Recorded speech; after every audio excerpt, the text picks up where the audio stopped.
Hello guys, আজ আমরা class 10-এর ইতিহাস সাজেশন সম্পর্কে আলোচনা করব। চলো দেখো শুরু করা যাক। ইতিহাস সাজেশন প্রথম পর্যায়ক্রমিক মূল্যায়ন। দেখো, প্রথম কোশ্চেন হচ্ছে নারী ইতিহাস চর্চার গুরুত্ব উল্লেখ করো।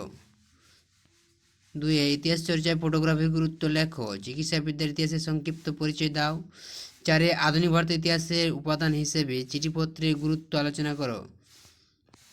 5, ব্রিটিশ সরকার কেন 1818 খ্রিস্টাব্দে সোমপ্রকাশ সাময়িক পত্রের প্রকাশ বন্ধ করে দিয়েছিল।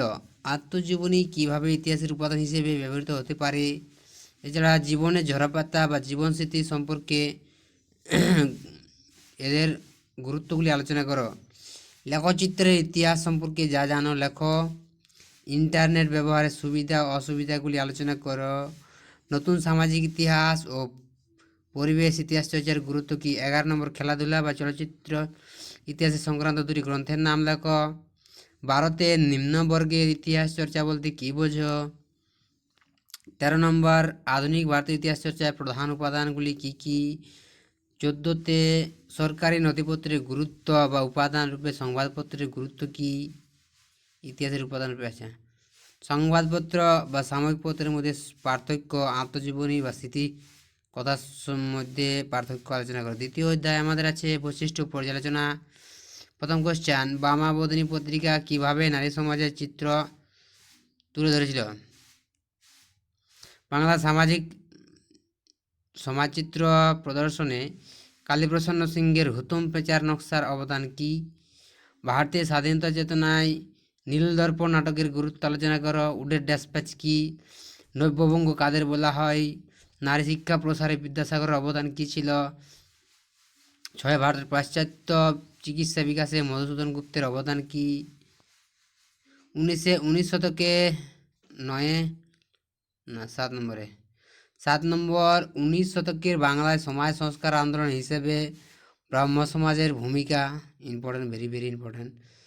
স্বামী বিবেকানন্দের ধর্ম সংস্কার আদর্শগুলি ব্যাখ্যা করো বা লেখো। দেখো এরপর দেখো 15 থেকে 16টি বাক্যে উত্তর দাও। 19 শতকে বাংলার শিক্ষা বিস্তার প্রাচ্য পাশ্চাত্য দ্বন্দ্ব আলোচনা করো। শিক্ষা বা সমাজ সংস্কার রাজা রামমোহনের অবদান, এটি খুবই ইম্পর্টেন্ট এই বছর। আচ্ছা,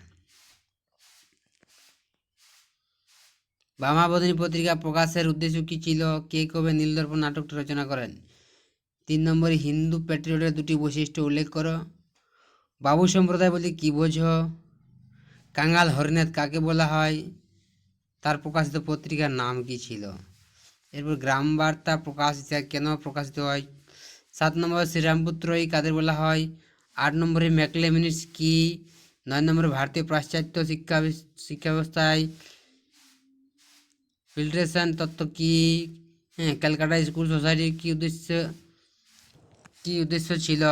11 নম্বর, কে কবে কেন কলকাতা মাদ্রাসা প্রতিষ্ঠা করেন। ভারতে কে কবে কি উদ্দেশ্যে স্কুল বুক সোসাইটি প্রতিষ্ঠা করেন। 13তে, 3 আইন কি। সতীদাহ প্রথা কাকে বলে। নব্যবঙ্গ আন্দোলন লক্ষ্য কী ছিল।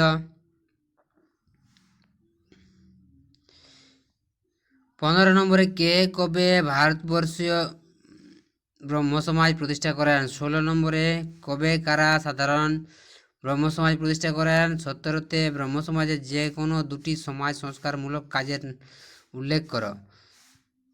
18 নম্বরে, শ্রীরামকৃষ্ণের সর্বধর্ম সমন্বয়ের মূল কথাগুলি কী ছিল। 19 নব্য বেদান্তবাদ কী। 20তে, লালন ফকির কে ছিলেন। 21 উডের ড্যাসপ্যাচ কী বা হান্টার কমিশন কবে গঠিত হয় বা কেন গঠিত হয়। মধুসূদন গুপ্ত কে ছিলেন। ডিরোজিও বিখ্যাত কে ছিলেন।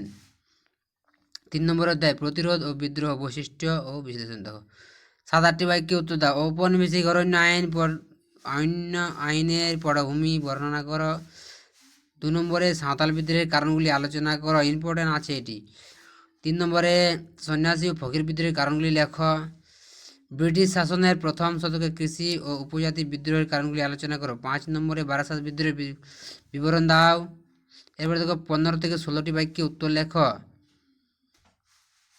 নীল বিদ্রোহের কারণ ও ফলাফল লেখো। 2টি অথবা 3টি বাক্যে নিজের প্রশ্নগুলির উত্তর দাও। প্রশ্ন মান 2, 1 নম্বর কোশ্চেন, কবে প্রথম ভারতীয় অরণ্য আইন পাস হয়? এই আইনের দ্বারা কি কি পদক্ষেপ গ্রহণ করা হয়েছিল? 2 নম্বর কোশ্চেন, কবে দ্বিতীয় ভারতীয় আইন পাস হয়? অরণ্য আইন পাস হয়।